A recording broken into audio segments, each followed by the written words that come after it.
Amen.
ዘተሐቀፊዮ ለሕፃንኪ ማርያም። እንግዲህ ቅዱስ ያሬድ ነው የደረሰው። ልጅሽን እና በገብርኤል ታጅበሽ ነይ ወደ እኛ ነይ ነው ምስጋናው። እንግዲህ ይህ እንግዲህ ዛሬ እንደሚታወቀው የመልአኩ የቅዱስ ሚካኤል ወርሃዊ በዓል ነው። ለዚህ ያደረሰን አምላካችን እግዚአብሔር ስሙ የተመሰገነ ይሁን። እንግዲህ የእግዚአብሔር መልአክ ቅዱስ ሚካኤል ከሰባቱ ሊቃነ መላእክት አንዱ ሲሆን የምሕረት መልአክ ተብሎ ይጠራል ማለት ነው። የምሕረት መልአክ ማለት ምሕረትን የሚያሰጥ ምሕረትን የሚያስገኝ ከእግዚአብሔር ዘንድ ተልኮ ለሰው ልጅ ምሕረትን የሚያሰጥ ማለት ነው። ሰዎች እግዚአብሔርን የሚፈሩ ሰዎች፣ እግዚአብሔርን የሚያከብሩ ሰዎች መከራ ሲደርስባቸው፣ ፈተና ሲደርስባቸው፣ ዲያብሎስ ሲቃወማቸው፣ ዓለም ስትፈትናቸው የእግዚአብሔር መልአክ ቅዱስ ሚካኤል ደርሶ ከዚህ ሁሉ መከራ ያድናቸዋል ማለት ነው። ለዚህ ነው ነቢዩ እግዚአብሔር ቅዱስ ዳዊት ይትሐየል መልአከ እግዚአብሔር አብሮ ለእለ ይፈርህዎ ተአሐዩ ወተአሐዩ ከመ ይኄር እግዚአብሔር። ይትሐየል መልአከ እግዚአብሔር የእግዚአብሔርን የሚፈሩ ሰዎች፣ የእግዚአብሔር መልአክ እግዚአብሔርን የሚፈሩ ሰዎች ሰዎችን ያድናቸዋል። እግዚአብሔርን የሚፈሩ ሰዎችን ያድናቸዋል ብሎ ነው የተናገረው። ስለዚህ የእግዚአብሔርን ኑና ምሕረቱን ቸርነቱን ኑና ቅመሱት፣ ኑና ቅመሱታል። እንግዲህ ዛሬ እናንተ ቀምሳችሁታል፣ ተመግባችሁታል ማለት ነው። ምክንያቱም በዚህ ዕለት በዚህ ሰዓት በዚህ ቦታ ላይ ተገኝቶ የእግዚአብሔርን ቃል መመገብ መልካም ነው። የምንሰማው፣ የምናየው፣ የምናዳምጠው የእግዚአብሔርን ቃል ነው። ቅዳሴው ከኪዳኑ ጀምሮ አሁን እስካለንባት ሰዓት ድረስ የምንሰማው የእግዚአብሔርን ቃል እንጂ የዓለምን ጫጫታ አይደለም። ስለዚህ የእግዚአብሔርን ቃል መመገብ መስማት፣ ዕጣኑ፣ መስቀሉ፣ ሥጋውና ደሙ፣ ቃለ እግዚአብሔሩ ይህን እየሰማን እየተመገብ ነው ያለነውና ስለዚህ የእግዚአብሔር መልአክ ቅዱስ ሚካኤል ይህንን ሁሉ ስለ አድርጎት ያደረገልን ሁሉ ከእግዚአብሔር ተልኮ እኛ ያደረግነው ሁሉ ወደ እግዚአብሔር ያቀርባል ማለት ነው። ብፁዓትን ብንሰጥ የተራበ ብናበላ የተጠማ ብናጠጣ በመላእክት በኩል የእግዚአብሔርን በረከት እናገኛለን ማለት ነው። መላእክት እንግዲህ እንደምናያቸው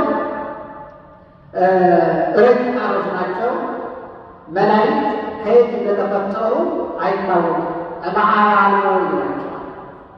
እምአባልቦ ሚካኤል መላእክት ተፈጥሯቸው ከየት እንደሆነ አይታወቅም ማለት ነው። ነገር ግን ምናልባት ባህሪያቸው በአራቱ ባህሪያት ሊመሰል ይችላል። በነፋስ፣ በእሳት፣ በውሃ፣ በመሬት ይመሰላል ማለት ነው ባህሪያቸው። ይሄ ማለት መላእክት ረቂቃኖች ናቸው። ነፋስ ረቂቃን ነው። ነፋስ ወዴት እንደሚሄድ አይታወቅም። ዛፉ ሲያወዛውዘው ይታያል እንጂ ወዴት እንደመጣ አይታወቅም። ነፋስ ፈጣን ነው። መላእክትም የሰው ልጅ ምሕረትን ለማሰብ ከእግዚአብሔር ዘንድ ፈጥረው ይመጣሉ ማለት ነው። ሲመጡም አይታዩም። ረቂቃኖች እኛን ሲያድኑ ሲፈውሱ፣ አጋንንትን በእኛ ላይ ሲያላግጥ የነበረው እኛ ሲያስጨንቀን የነበረው አጋንንት መላእክት በረቂቃን መጥተው ከእኛ ያስወግዱልናል ማለት ነው። እኛን ምሕረት ያሰጡናል ማለት ነው። ስለዚህ ቅዱስ ሚካኤል ከሰባቱ ሊቃነ መላእክት አንዱ ሲሆን በመጽሐፍ ቅዱስ ውስጥ ቅዱስ ሚካኤል ያደረገው ሰፊ በብዙ ነገር ተመስግቦ ይታያል ማለት ነው። ቅዱስ ሚካኤል እግዚአብሔርን የሚፈሩት ሰዎች እንዳዳናቸው መጽሐፍ ቅዱስ ይነግራል ማለት ነው። የእግዚአብሔር መልአክ። ስለዚህ እኛ እግዚአብሔርን ከፈራን መላእክት ሁልጊዜ ከእኛ ጋር ናቸው። ሰው ያለ እረኛ እግዚአብሔር አይተውም። እያንዳንዱ ጠባቂ መልአክ አለ። ክፉን የሰራ መልካም የሰራ ይመዘግበዋል። መላእክት መዝግበው ከእግዚአብሔር ዘንድ ያቀርባሉ እያንዳንዱ። ስለዚህ እኛ በምንንቀሳቀስበት ሁሉ መላእክት እኛን ሁልጊዜ ይጠብቁናል። አንዱ ማለት መልካም ስንሰራ መልካም ይጽፋሉ፣ ክፉም ስንሰራ ክፉን ይጽፋሉ። ስለዚህ ያን ወስዶ ከእግዚአብሔር ዘንድ ምን ያላሉ ያቀርባሉ ማለት ነው። በዚያ ጊዜ ነው ያ የቀረበው መላእክት ያቀረቡት ያ ተመዝግቦ በእግዚአብሔር ዘንድ በዕለተ ምጽአት ጊዜ ለፍርድ የሚቀርበው ማለት ነው። ለውሳኔ የሚቀርብ ማለት ነው። ይህ ሰርታል ብሎ እግዚአብሔር በዚያ ይፈርዳል ማለት ነው። ስለዚህ እግዚአብሔርም ለፍርድ ሲመጣ መላእክትን አይተውም። እንደውም የሚለው ከመላእክት ጋር ታጅቦ ይመጣል። ስለዚህ እግዚአብሔር ከመላእክት ጋር ታጅቦ ይመጣል። ሰማይና ምድርን በመብረቅ እያበሰ ይመጣል። ዝም አይልም። እግዚአብሔር በፊቱ እሳት ይነዳል።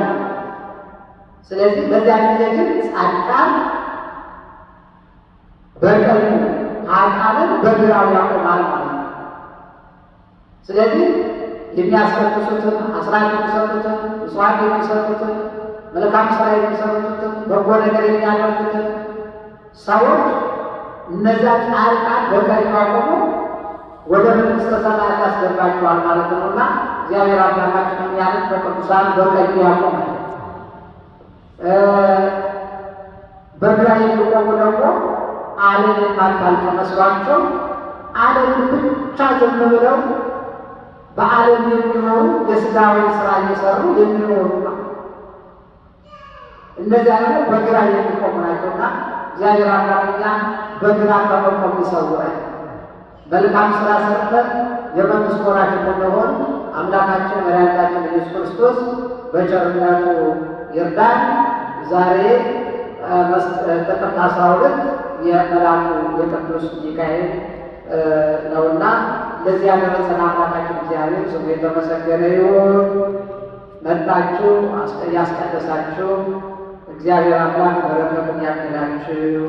ማይጠንቱን ሰምታችሁ አሽትታችሁ መስቀሉን ተሳልማችሁ ጸበሉን ጠጥታችሁ እምነቱን ተቀብታችሁ ሥጋውን ተቀብላችሁ ስትሄዱ ትልቅ በረከት አለውና ስለዚህ ይህንን ያደለን አምላካችን እግዚአብሔር ክብርና ምስጋና ለእርሱ ይሁን። ወስብሐት ለእግዚአብሔር። ይቆየን። ለጸሎት እንነሳ።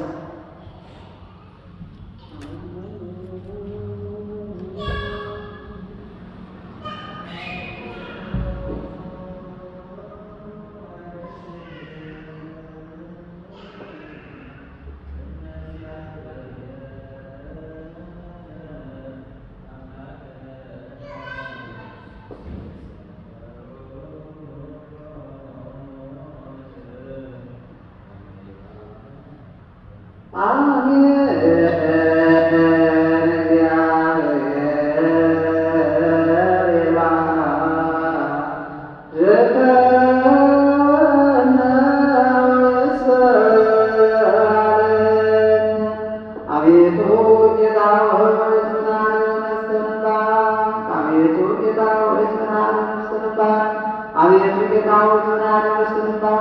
በአምላካቸው ተፍተው ማድረጋቸው ባለ ልጅ በጌታችን በአምላካችን በመድኃኒታችን በኢየሱስ ክርስቶስ በክቡር ደሙ አዳም ቤዛ ሆኗት ቅድስት ቤተክርስቲያን ጠብቃት ለነገሥታትና ለመኳንንት ማድራቸው ዘንድ የጠራን ቤተክርስቲያን በስታችሁ ተሰብስባችሁ የጸለያችሁ ያስቀደሳችሁ የጌታችን መድኃኒታችን ኢየሱስ ክርስቶስ ቅዱስ ሥጋውን የበላችሁ ክቡር ደሙን የጠጣችሁ በማወቅ ባለማወቅ የሠራችሁ ኃጢአታችሁን ይቅር ይበላችሁ።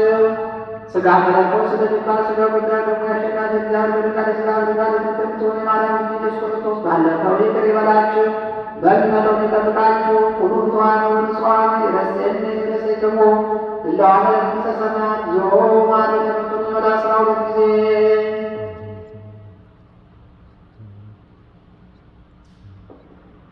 በእንደዝትነ ማርያም አረነ ክርስቶስ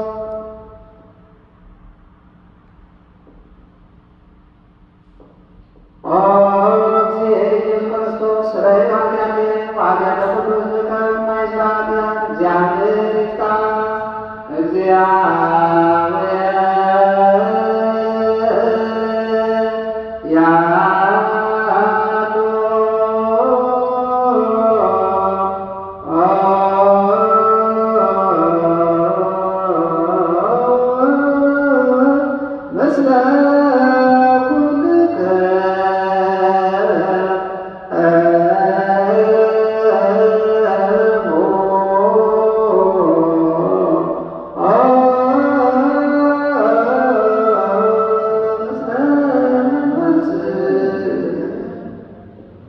አሜን። እግዚአብሔር ይባርክ ባርኩት ወሰላም ሰረገ ይባረክ ተቀመጡ መስጋር ሁሉ ካባን መንፈስ ሊቅ ሁሉ በረከት ይመጣ ሁሉ መባረክ ነው መባረክ ነው ሁሉ ዛው ነው ከወራት ጸጋ